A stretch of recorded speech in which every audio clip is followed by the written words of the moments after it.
انتہائی واجب الاحترام قابل صدر کرام سامعین گرامی، آج جس ہم محفل اور مجلس کا حصہ ہیں، اس میں اکثر وہ احباب تشریف فرما ہیں جو عمری کی سعادت کے لیے تیاری کر کے بیٹھے ہوئے ہیں۔ قرآن مجید فرقان حمید کے اندر اللہ رب العزت نے ارشاد فرمایا کہ وَسَارِعُوا إِلَىٰ مَغْفِرَةٍ مِّن رَّبِّكُمْ، کہ انسان گناہوں کا مبتلا ہے اور اپنے گناہوں کی وجہ سے حدیث مبارکہ کا مفہوم ہے کہ انسان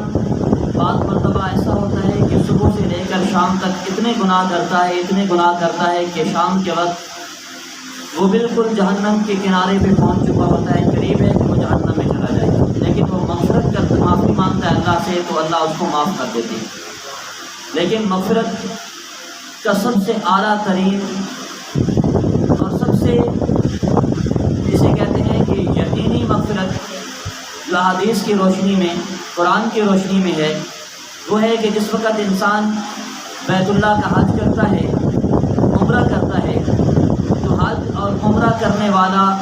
گناہوں سے یوں پاک ہو جاتا ہے جیسے ایک معصوم بچہ ابھی پیدا ہوا ہو۔ اور کون سا ایسا انسان ہے جو گناہ نہیں کرتا؟ اگر ہم اپنے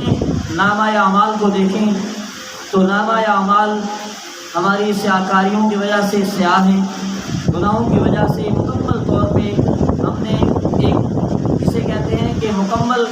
جہنم کی تیاری کر رکھی ہے بظاہر، کہ ہمارا لمحہ لمحہ قدم قدم دین سے دور اور اسلام سے دور ہے، نبی اکرم صلی اللہ علیہ وسلم کے طریقوں سے دور گزر رہا ہے۔ اور یہ توبہ کے ایک بہترین طریقہ ہے کہ اکثر دیکھا ہے کہ جو لوگ وہاں تشریف لے جاتے ہیں تو اس کی برکت سے جب واپس آتے ہیں تو ان کی زندگیاں پلٹ جاتی ہیں، اس لیے کہ وہ ان مقامات کو دیکھ کر آتے ہیں کہ ان میں سے سب سے اعلیٰ بیت اللہ، کہ جو ہی اس پہ نگاہ پڑتی ہے اور انسان کی زبان پہ جو کچھ آتا ہے اللہ اسے قبول کرتے ہیں، پہلی نگاہ پر ہی اللہ رب العزت اس کے منہ پہ جو کچھ آتا ہے وہ اس کو قبول کرتے ہیں۔ اور ویسے بھی یہ جو ایک عبادت ہے، ہم ساری عبادتیں یہاں کرتے ہیں، روزہ رکھتے ہیں اس لیے کہ لعلکم تتقون، کتب علیکم الصیام کما کتب علی الذین من قبلکم لعلکم تتقون، تاکہ پاک اور صاف ہو جائے۔ ہم نماز ادا کرتے ہیں، ان الصلاۃ تنہی عن الفحشاء والمنکر، تمام برائیوں سے، فحاشیوں سے ہم سکون میں آ جائیں۔ اسی طریقے سے ہم زکوٰۃ ادا کرتے ہیں تاکہ ہمارا مال پاک ہو جائے۔ یہ ساری جتنی بھی عبادات کرتے ہیں، کرتے کرتے کس لیے کرتے ہیں؟ اللہ کی رضا کے لیے، اللہ کو خوش کرنے کے لیے۔ اور جس وقت یہ اللہ کو راضی کرنے کے لیے یہ ساری عبادات کرتے ہیں، اللہ کو خوش کرنے کے لیے یہ ساری عبادات کرتے ہیں، تو پھر ایک چیز ذہن میں آتی ہے کہ جس کے لیے یہ سب کچھ کر رہے ہیں اسے دیکھنا تو چاہیے، لیکن اللہ رب العزت کا ایک فیصلہ ہے کہ اس نے دیدار جنت میں کروانا ہے، ہمارا دیدار اس کا جنت میں ہوگا، لیکن پھر یہ ذہن میں آتا ہے کہ اگر وہ نہیں تو اس کا گھر تو دیکھنا چاہیے۔ اور جب اس کے گھر جاتے ہیں تو اس لیے جب اس کے گھر پہنچتے ہیں تو وہاں سب سے بڑی عبادت جو ہے اس کے گھر کا طواف ہے، اور اس کے گھر کے گرد چکر کاٹ کے دیوانہ وار، جیسے کوئی دنیا کا دیوانہ کسی بھی دیوانہ ہو جائے تو اس کی گلیوں میں جانے کو فخر محسوس کرتا ہے، اس کے گھر کے سامنے جانے کو فخر محسوس کرتا ہے، تو ہمارے لیے یہ سب سے بڑا فخر ہوتا ہے کہ بیت اللہ ہماری آنکھوں کے سامنے ہو اور ہم دیوانہ وار اس کے گرد چکر کاٹ رہے ہوں، یعنی طواف کر رہے ہوں، اور وہ عبادت ہے اور وہ کر رہے ہوں، یہ ہمارے لیے ایک سعادت کی چیز ہے۔ اور اس کے بعد دوسرے نمبر پر کہ سرور کائنات صلی اللہ علیہ وسلم جب ان کا نام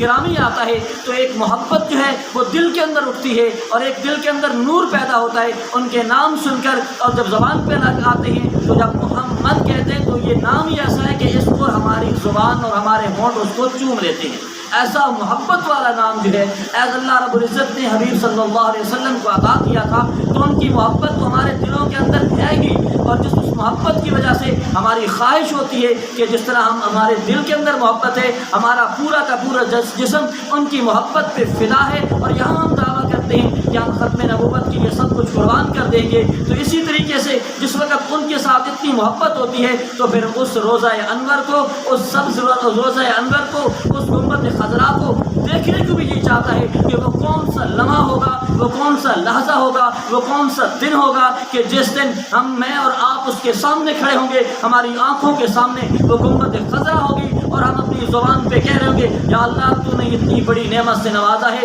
کہ یہ صرف تیری توفیق سے ہو سکتا ہے، نہ پیسے سے ہو سکتا ہے، نہ دولت سے ہو سکتا ہے، یہ صرف اس کی توفیق سے ہو سکتا ہے۔ تو اس لیے کہ حج ہو، عمرہ ہو، یہ ایک اللہ کی توفیق ہے۔ بڑوں کو اللہ رب العزت نے بڑا کچھ عطا کیا ہوتا ہے۔ ہمارے ایک بزرگ ہیں کہ وہ فرماتے ہیں کہ جب بھی اپنے مال کے لیے دعا مانگا کرو تو اس طرح دعا مانگا کرو کہ یا اللہ اپنے غیب کے خزانوں سے حلال، طیب، پاکیزہ، برکت والا وسیع رزق نصیب فرما، اور اگلی دعا بھی ساتھ مانگا کرو کہ یا اللہ اس کو صحیح جگہ پہ لگانے کی توفیق نصیب فرما۔ آج دیا تو اللہ نے بہت ساروں کو ہوتا ہے، لیکن وہ کہاں کہاں صرف ہوتا ہے، کہاں کہاں خرچ ہوتا ہے، وہ تو آپ سب جانتے ہیں۔ تو اللہ نے جن کو توفیق دی ہے، استطاعت دی ہے، تو زندگی میں ایک مرتبہ جس کو صاحب نصاب ہے، نصاب اس کا پورا ہے، تو اس کو ایک مرتبہ حج کرنا یہ فرض ہوتا ہے۔ اگر بغیر حج کے چلے گئے دنیا سے تو یہ فرض ذمہ رہے گا۔ خیر یہ جتنی بھی چیزیں فرض بھی ہے، اور عمرہ جو ہے یہ تو ایک نصاب کی چیز نہیں ہے، یہ تو سعادت کی چیز ہے کہ اللہ کس کس کو عطا کرتے ہیں کہ بعض مرتبہ ایسے لوگوں کو اللہ رب العزت اس سعادت سے نوازتے ہیں کہ جن کے پاس کھانے کو بھی کچھ نہیں ہوتا، ان کی جیب بھی خالی ہوتی ہے، یہاں سے چلتے ہیں وہاں جاتے ہیں، کئی دن بلکہ کئی مہینے رہنے کے بعد واپس آتے ہیں تو کبھی جیب میں ہاتھ بھی نہیں ڈالتے۔ یہ سب اس کی توفیق سے ہوتا ہے۔ تو اللہ سے مانگا کریں کہ اللہ ہمیں یہ سفر نصیب فرما، یہ سعادت نصیب فرما۔ اور یہ سعادت میں سمجھتا ہوں کہ ہمارے لیے بہت خوش قسمتی کی بات ہے کہ اللہ رب العزت نے وہ موقع پھر سے ہمیں فراہم کر دیے ہیں کہ 2 سے 3 سال تک یہ جو درمیان میں عرصہ گزرا ہے کورونا کے نام سے، کہ جب بھی بیت اللہ کے اوپر جب کو میڈیا میں دیکھا کرتے تھے تو بالکل ایسے ویرانگی نظر آیا کرتی تھی، بڑا عجیب سا معاملہ ہوا کرتا تھا، عجیب سی تمام مسلمانوں کی کیفیت ہوا کرتی تھی کہ بظاہر بیت اللہ کے اندر چند لوگ دکھائی دیتے تھے، لیکن اللہ کا احسان ہے، اللہ کا شکر ہے، لئن شکرتم لازیدنکم، جب اس کا شکر ادا کرتے ہیں کہ اللہ نے اس خانہ کعبہ کو، اس بیت اللہ کو پھر سے اس کی رونقوں کو بحال کر دیا ہے، تو وہ رونقیں جو بحال ہوئی ہیں مسلمانوں کے لیے بہت بڑی خوش قسمتی ہے۔ تو اس خوش قسمتی سے اور اس موقع سے ہمیں فائدہ اٹھانا چاہیے، اور سب سے بڑھ کر یہ بات ہے کہ جس وقت اس کام کے لیے نکلتے ہیں، کیونکہ ہمارے علاقے کے لوگ اکثر جو لوگ ہیں وہ غریب و غربا ہوا کرتے ہیں، اور جس وقت وہ اپنا جمع پونجی جمع کر کے کئی سال لگا کر عمرے کی تیاری کرتے ہیں، کئی سال پیسہ جمع کر کے 100 روپے، 1000 روپے جمع کر کے وہ حج کی تیاری کرتے ہیں، لیکن ان کے ساتھ بعض مرتبہ ایسا دھوکہ ہو جایا کرتا ہے۔ اسی علاقے کے کئی سارے واقعات ہمارے سامنے آ چکے ہیں کہ بالکل ان کو تیار کہ جناب آپ کی فلائٹ تیار ہے، سب کچھ ہے، وہ تیاری کر کے گھر سے مل کر جاتے ہیں، جب ایئرپورٹ پہ ہوتے ہیں تو بندہ کوئی نہیں ہوتا۔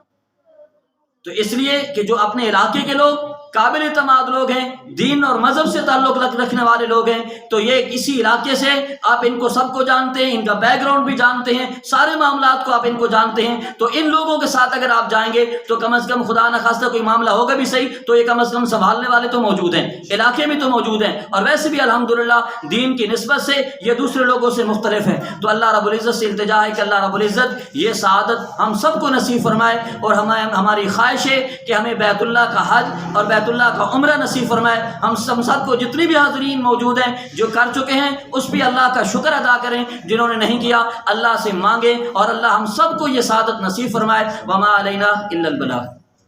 اب جو 5 منٹ کے لیے میں دعوت دیتا ہوں حضرت مولانا یونس صاحب جو حضرت مفتی زید صاحب کے بھائی ہیں، تو یہ 5 منٹ گفتگو کریں گے، اور میرا پکا ارادہ ہے کہ میں انشاءاللہ 10 سے بھی پہلے اس پروگرام کو ختم کروں۔ بجلی نہیں ہے تو ان کے 5 منٹ کے بعد 10 منٹ میری گفتگو ہوگی اور اس کے بعد دعا ہوگی انشاءاللہ۔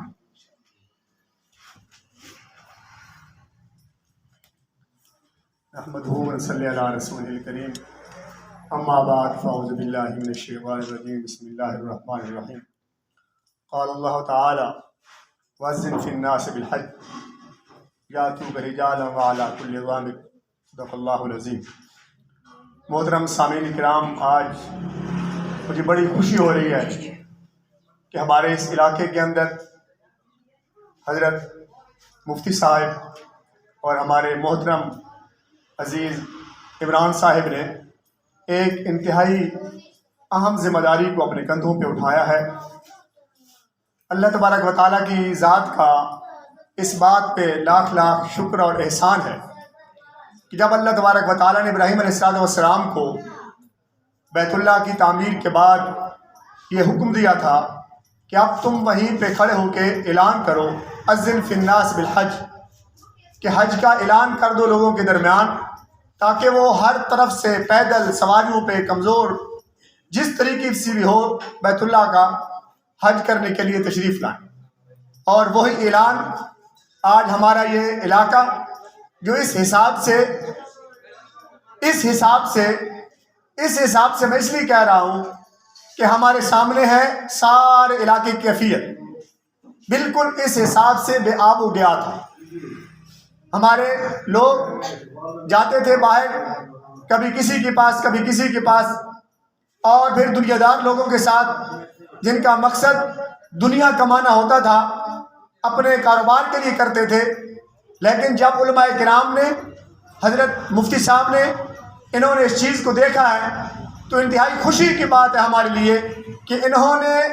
اس ذمہ داری کو اپنے کندھے پہ اٹھایا ہے۔ اور انشاءاللہ العظیم یہ صرف تمہارا ٹریول کا یا آنے جانے کا نہیں، بلکہ جو تمہارا عمرہ ہے، اصل میں یہ ذمہ داری بھی علماء کرام اور مفتیان کی ہے۔ یہ عام جو لوگ ٹریول ایجنسی والے ہیں وہ لے کر تو جا سکتے ہیں، اچھا جہاز آپ کو دے سکتے ہیں، اچھی رہائش آپ کو دے سکتے ہیں، اچھی وہاں پہ گاڑیاں آپ کو دے سکتے ہیں، اچھا کھانا آپ کو دے سکتے ہیں، اچھا کھانا گھر میں بھی مل سکتا تھا، اچھی رہائش علاقے میں بھی مل سکتی تھی، اچھی سواری یہاں پہ بھی مل سکتی تھی، لیکن اصل مقصد، اصل چیز جو ہے وہ وہاں پہ بیت اللہ کا طواف کرنا ہے۔ جیسے ہم نماز ادا کرتے ہیں، نماز کے اندر کمی کوتاہی ہو جاتی ہے، نماز کو سجدہ صاحب کے ذریعے پورا کیا جاتا ہے یا نماز کو دوبارہ لٹایا جاتا ہے، جس طریقے سے ہم علماء کرام سے پوچھ کے نماز ادا کرتے ہیں، علماء کرام سے پوچھ کے زکوٰۃ ادا کرتے ہیں، علماء کرام سے پوچھ کے روزہ رکھتے ہیں، علماء کرام سے پوچھ کے باقی عبادات کرتے ہیں، اسی طرح حج والی عبادت بھی ہماری ذمہ داری کے اندر شامل ہے کہ ہم علماء کرام کی سرپرستی کے اندر ادا کریں۔ اگر آج یہ کام کریں گے، علماء کی سرپرستی کے اندر کریں گے، انشاءاللہ العظیم آپ کو سواری بھی ٹھیک ملے گی، آپ کو رہائش بھی ٹھیک ملے گی، آپ کو کھانا بھی ٹھیک ملے گا، اور جس کام کے لیے، جس فریضے کو ادا کرنے کے لیے جائیں گے، انشاءاللہ العظیم وہ فریضہ بھی 101% صحیح طریقے سے ادا ہو۔ اس لیے میں گزارش کروں گا آپ سے، میں خود بھی ان کے لیے دعا گو ہوں، بڑی خوشی ہوئی ہے مجھے۔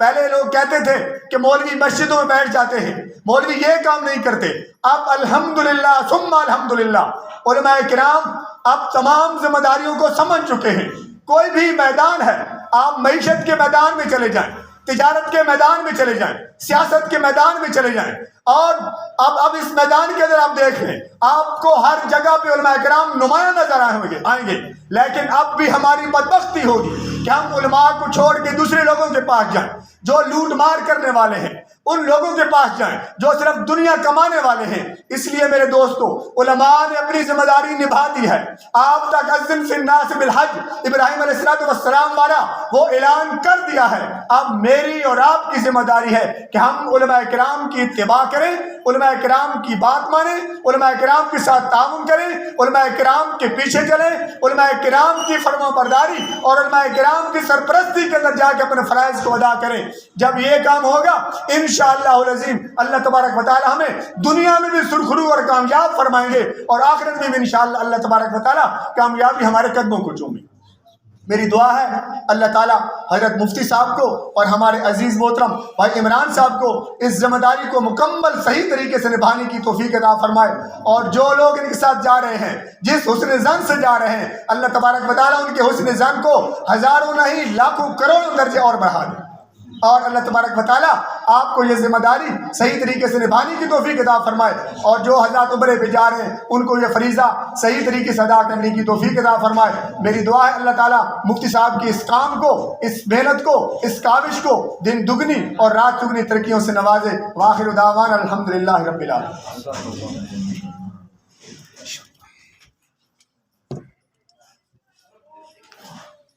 بسم اللہ الرحمن الرحیم۔ سامعین، یہ آپ لوگوں سے میں مخاطب ہوں، اور یہ جو گفتگو ہو رہی ہے یہ آپ کے اور ہمارے درمیان، اور یوں سمجھو کہ اس میں اللہ کی ذات بھی موجود ہے۔ عمرے کا مقصد الحمدللہ یہ میری 11ویں ٹریولنگ ہے، یعنی میں 11ویں دفعہ گروپ لے کر یہاں سے جاؤں گا۔ اور بسا اوقات لوگوں کے ذہن میں آتا ہے کہ ہم سے بہت زیادہ پیسہ لے لیتے ہیں۔ پیسہ ہوتا ہے ہمارے پاس، مثال کے طور پہ ایک حاجی 2 لاکھ جمع کراتا ہے۔ اب میرے ساتھ رمضان میں 31 بندے تھے اور 2,40,000 کا پیکیج تھا۔ اب 2,40,000 ضرب 31 کرو تو یہ تقریباً کروڑ کے قریب جو ہے وہ رقم بنتی ہے۔ میں آپ کو یہ بات سمجھا رہا ہوں تاکہ آپ کے ذہن میں ہو، اور یہ میں اللہ کو حاضر ناظر سمجھ کے کہ اللہ سے کوئی چھپا ہوا نہیں ہے۔ رمضان میں 31 آدمی ہوں اور 31 آدمیوں کا پیکیج 2,40,000 کا ہو، اور مجھ سے آپ پوچھو کہ مجھ صاحب آپ نے کیا بچایا، تو میں حلفاً کہوں گا خدا کی قسم میں نے وہ بچایا جو میں عمرہ جو میں نے کیا، جو آپ لوگوں کی رہنمائی کی، باقی اس میں سے میں نے کیا کمایا میں یہ کہوں گا کہ یہ نیکی میں نے کمائی، باقی کچھ بھی نہیں کمایا۔ ایک دفعہ یوں ہوا کہ 25 آدمی تھے، عمرے پہ جا رہے تھے، اسی دن کورونا کا وہ مسئلہ، یعنی کہ 27 فروری سن 2020 کی بات ہے، یہ تاریخ مجھے کبھی نہیں بھولے گی۔ کچھ میاں والی کے، تلنگانگ کے آس پڑوس جو دائیں بائیں جو مضافات ہیں وہاں کے لوگ تھے، یہ تقریباً میری معرفت 26 لاکھ رقم تھی۔ اب جب وہ نہیں گئے تو 2-3 مہینے بعد انہوں نے بڑا پریشان کیا۔ اب میں نے اللہ سے دعا مانگی، میں نے کہا اللہ یہ تیرے مہمان تھے، تیرے گھر میں جا رہے تھے، اور اب آپ کو پتہ ہے اللہ کے پیسے تو سعودی ایئر لائن والوں کے پاس ہیں، ویزے لگ چکے ہیں، ہوٹلنگ بکنگ ہو چکی ہے، اب ان کو میں نہیں سمجھا سکتا۔ ابھی یا تو رقم کا انتظام کر، تو یا اللہ یا تو ان کے دل کو مطمئن کر کے یہ میرے دروازے پہ نہ ہے۔ میں آپ کو حلفاً کہتا ہوں کہ اللہ نے 6 مہینے میں میرا مقصود عمرے سے کمانا نہیں، ابھی میرا مقصود لوگوں کو سہولت دینا، ان کا بآسانی عمرہ ہو جائے، مجھے یہ بچے کہ میں جب جاؤں ساتھ تو یہ میرا سفر جو ہو یہ مجھے بچ جائے، میری صرف یہی تمنا ہے۔ اس کورونا کے دوران اللہ کے فضل سے میں سوچ نہیں سکتا کہ ایک آدمی کی زمین تھی 3 کروڑ کی، اس نے کہا مجھ سے میں نے بیچنی ہے۔ میں نے کہا پھر 1 مہینہ مجھے ٹائم دیں، کسی اور کو نہیں بتانا، ایسا نہ ہو کہ آپ نے 10 بندوں کو بتا دیں، مجھے 1 مہینے کا ٹائم دیں۔ اللہ کے فضل سے ایک جو کرنل صاحب تھے، تلنگانگ کے تھے لیکن رہتے تھے پنڈی، ان سے تھوڑی دوستی تھی۔ میں نے کہا جی بڑی اچھی جو ہے جگہ آپ دیکھیں۔ وہ ایک دفعہ انہوں نے ڈرائیور بھیجا، دوسری دفعہ انہوں نے اپنے کزن کو بھیجا، تیسری دفعہ جگہ پسند آ گئی۔ انہوں نے کہا مجھ صاحب وہ 3 کروڑ مانگ رہا ہے، یہ 2,52 کا سودا کرا دو 52 کا، تو میں جو ہے وہ یہ جگہ بھی لیتا ہوں۔ میں نے اس پارٹی کو بلایا، وہ البرکہ بینک کا مالک تھا۔ تو اب میں یہ کہتا ہوں نا کہ عمرے کی وجہ سے جو انسان نقصان کرتا ہے اللہ اس کا نقصان نہیں ہونے دیتے۔ میں نے چونکہ عمرے کی مد سے نقصان اتنا کیا تھا تو میں نے یہ بھی مناسب نہیں سمجھا کہ میں اپنے بھائیوں کو بتاؤں یا والدہ کو بتاؤں، میری وجہ سے پریشان نہ ہو۔ اس دوران ایک پلاٹ میرا بکا جس کی وجہ سے 20 لاکھ نفع آیا 1 مہینے میں، اور دوسرے کا یہ جو کمیشن ملا 7 لاکھ جو میری وہ ان کو میں نے رقم دینی تھی 26-27 لاکھ، وہ اللہ نے ایسے پوری کی کیونکہ اللہ کو پتا تھا کہ اس نے جو لوگوں کو ادا کرنے ہیں وہ میرے مہمان ہیں، یہ نہیں کہ وہ حفیظ کے مہمان ہیں۔ اس دوران ایک بندے نے کہا جی آپ مجھے جانتے ہو، میں فلاں، میرا فلاں سے بڑا گہرا تعلق ہے اور میں آپ کے پاس آؤں گا رقم نکلاؤں گا۔ میں نے کہا جی میں سب کو جانتا ہوں، لیکن میں جو عمرے والا ہوتا ہے اس کو اس نگاہ سے دیکھتا ہوں کہ وہ اللہ کا مہمان ہے، باقی مجھے کسی چیز کی کوئی پرواہ نہیں ہے۔ واللہ